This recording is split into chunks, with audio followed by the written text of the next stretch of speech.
Halo sahabat koi lovers, kembali lagi tentunya di channel Babeh Koi TV ya. Masih ditemani di sini bareng sama Bos Furkon. Iya. Di tempatnya Bos Furkon dari Babeh Koi TV sendiri itu merasa nyaman sekali ya kan. Di depan rumah ada kolam minimalis yang sudah bisa kalian lihat. Di sini masih seru ditemani bareng sama Bos Hengki. Di kesempatan sore hari ini, selain tadi sudah bikin cerita tentang bagaimana tips and triknya Bapak itu biar ikan-ikannya semakin bulky gitu ya kan, dan warnanya semakin bagus. Di sini saya pun juga tertarik Pak, mungkin bisa menjadi sumber inspirasi buat teman-teman koi lovers ya kan, mengenai tentang kolamnya Bapak ini Pak. Kolamnya Bapak menurut saya sederhana ya kan ya Pak ya, minimalis tapi hasilnya sangat luar biasa ya kan. Kedalaman ini kolamnya berapa Pak? Ini kalau nggak salah sekitar 60 cm. Sekitar 60 cm kedalamannya Pak. Ada yang lebih cetek lagi. Oh gitu. Oke. 40 cm karena di bawahnya ada sapi tank. Oh di bawahnya ada sapi tank. Iya. Berarti memanfaatkan lahan. Iya lahan. Iya. Pengennya punya yang lebar. Pengennya punya yang lebar, tapi karena punya harapan pengen kondisi lahan dan memanfaatkan juga, sebetulnya di bawahnya itu sapi tank ya Pak. Iya, Ya? sapi tank. Nah ini termasuk bisa menjadi sumber inspirasi buat teman-teman koi lovers, memanfaatkan lahan yang ada digunakan biar ada hiasan yang lebih menarik buat merefresh kita di kala misalkan sore-sore kayak gini ya Pak ya. Gitu mantap. Kedalaman 60 ya Pak. Kurang lebih 60 dan ini lebar berapa Pak? Lebarnya 2 kali lebarnya 3. Lebarnya 2. Lebarnya 2, panjangnya 3. Lebar 2 meter. Iya. Terus panjangnya 3 meter. Iya, betul. Dan ini saya lihat, ini kenapa saya tadi tertarik ya, sudah minta izin sama Pak Furkon. Ini tidak ada chamber sekali ya, chamber yang internal gitu ya Pak ya. Biasanya kan kalau kolam koi kan ada chamber yang kalau misalkan model cor kayak gini kan sudah didesain chamber yang internal gitu ya Bos Hengki ya. Bos Hengki kan biasa menerima jasa pembuatan kolam juga ya. Gitu. Nah ini kenapa ini Pak? Kondisional Mas. Kondisional. Saat itu belum tahu gitu. Bagaimana Pak? Belum punya pengalaman tapi punya harapan. keinginan. Oh punya keinginan. Tapi belum punya pengalaman untuk gambaran kolam koi itu seperti apa. Oh akhirnya gitu. Pasrah dengan tukang bangunan. Tak suruh buat kolam dan itu aja. Iya. Kita kan chambernya cuma 1. Padahal harusnya kan lebih. Oh, pada saat itu waktu chamber pertama, chamber yang sudah dibuat dan dibikin cuma 1 aja, itu ada kendala nggak Pak? Kendalanya sebenarnya banyak. Ada kendalanya banyak. Banyak. Sebenarnya kalau karena chamber 1 kendalanya banyak dari segi sirkulasi airnya juga kurang maksimal. Kurang jernih gitu ya Pak ya. Jernih. Terus ikannya jadi pada kurang. Kurang banyak banget kendalanya. Intinya banyak. Oke. Dan mengantisipasi hal itu Pak. Kan kalau misalkan dibongkar lagi, Bapak kan tadi sebetulnya sudah cerita sama kita. Tapi ini saya yakin bisa menjadi sumber inspirasi ke teman-teman koi lovers. Akhirnya mengatasinya Bapak sendiri itu menggunakan ember gitu ya Pak. Ini termasuk alternatif alternatif chamber kalau duitnya sedikit. Memang ngomong-ngomong saat itu bikin kolam ini habis berapa sih Pak? Kolamnya dulu kalau nggak salah sekitar 5 jutaan kalau nggak salah. Sekitar 5 juta. Iya. Sebenarnya mahal. Karena hasilnya tidak maksimal. Kalau 5 juta hasilnya maksimal sih sebenarnya ya murah. Nggak mungkin direnovasi lagi ya Pak ya. Nah akhirnya daripada membengkak biaya lagi untuk merenov atau merestorasi kolamnya Bapak, itu akhirnya mengakali dengan cara pakai ember. Ini termasuk salah satu chamber eksternal gitu ya Pak ya. Dan chamber eksternal itu tidak kalah dengan internal.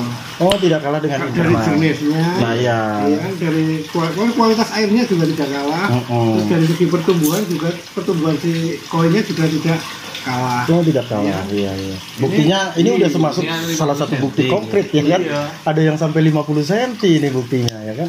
1 tahun yang lalu. Dirawat dari 1 tahun yang lalu. Saya buat kolam ini awal pandemi dulu. Oh, awal pandemi. Bulan Mei 2020. Ya.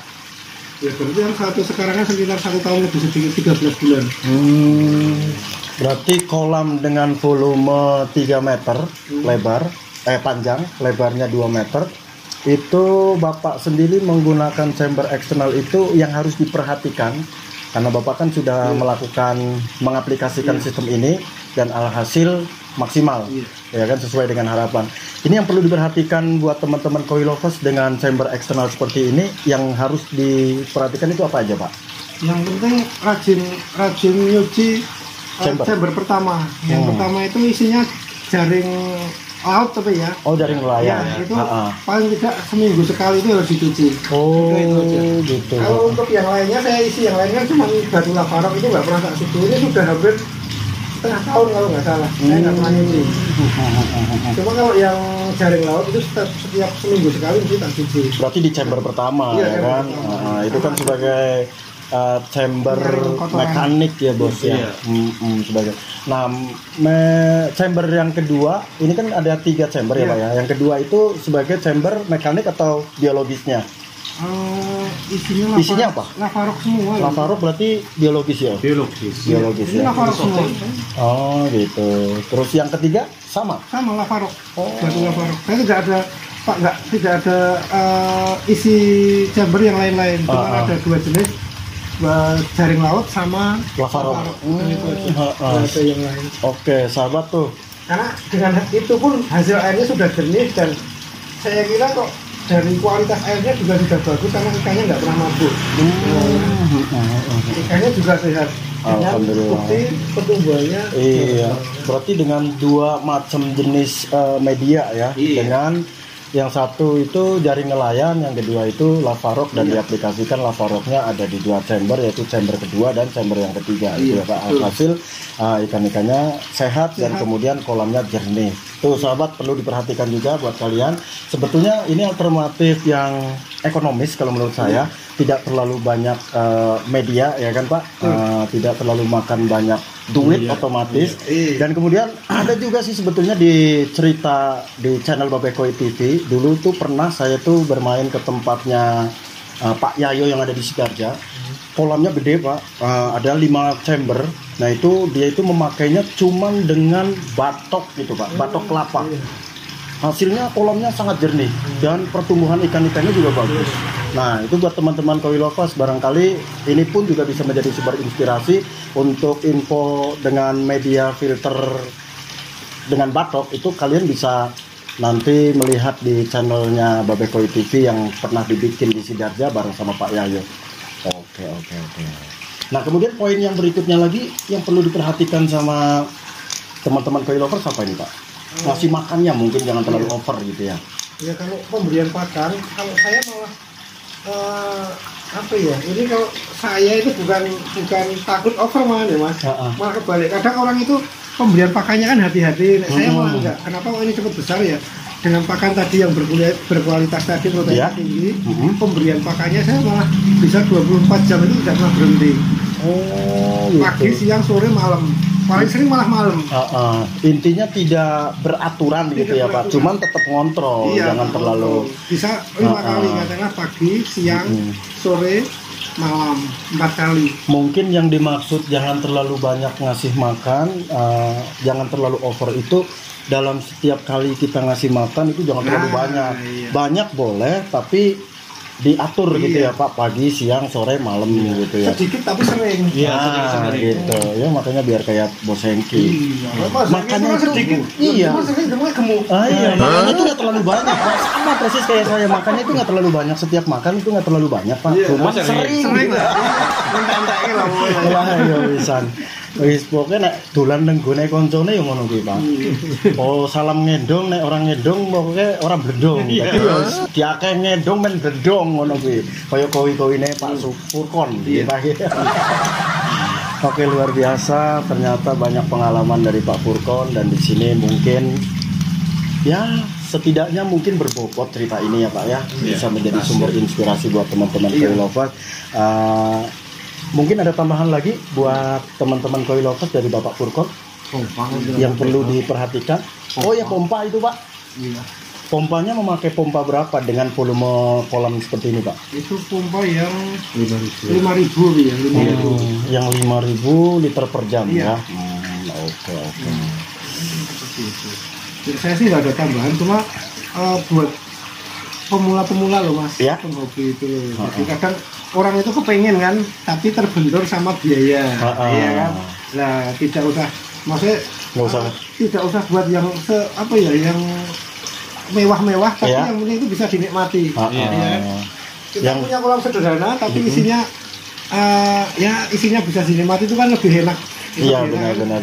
Tapi punya kolam yang bagus, tapi kita tidak bisa menikmati ya percuma. Sama aja. Yang penting yang harus diperhatikan oleh sahabat koi lover, sistem instalasinya gitu ya Pak ya.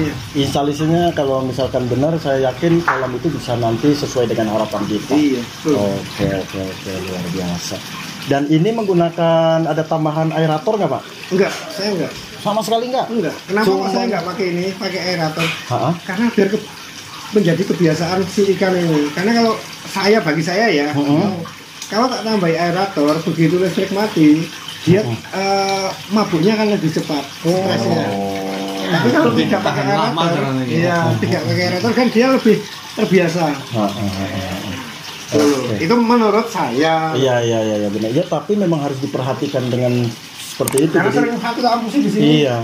Jadi teori pun juga harus dikolaborasikan dengan logis ya Pak ya, dengan logika gitu ya Pak. Jangan hanya sebatas memakai teori. Kalau misalkan teori itu sebetulnya memang banyak tentang pembuatan kolam koi itu yang teori-teori yang memang sudah disampaikan. Tapi kan ini pun juga termasuk salah satu alternatif dari Bapak sendiri, pembuatan kolam secara ekonomis ya kan, dan kemudian memperhatikan ikan koinya biar ketika nanti mati lampu nggak begitu panik gitu ya Pak ya, daya tahannya semakin lebih lama ya benar, lebih lama. Iya memang dengan biaya yang dengan kemampuan secara kita kemampuan secara ekonomi tidak kuat banget, tapi kita bisa memanfaatkan yang ada kita bisa berjalan. Oke.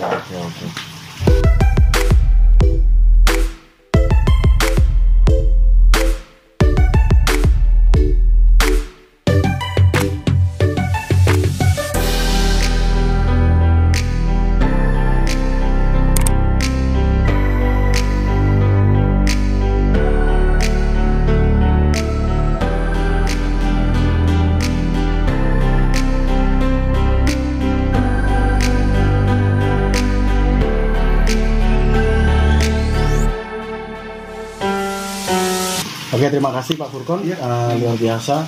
Ini termasuk salah satu konten terbaik kembali. Sekian lama kita bikin cerita selalu tentang ikan koi. Kalau kolam itu jarang sekali. Hanya berapa kali pembahasan itu. Ya ini intinya luar biasa lah buat Bos Furkon lah. Kita kembali yuk, sampaikan salam kembali buat teman-teman koi lovers. Langsung kita tutup aja. Pokoknya doa terbaik dari kita ya kan, dari Pak Furkon, dari Bos Hengki, dan dari saya ke teman-teman koi lovers. Semoga kalian semuanya di rumah koi-koinya itu pada sehat, dan kondisi kalian juga sehat, keluarga juga sehat, dan yang paling penting doa terbaik dari kita, semoga segala sesuatunya dimudahkan ya untuk semua teman-teman koi lovers. Oke, yuk. Salam satu hobi, sejuta teman koi.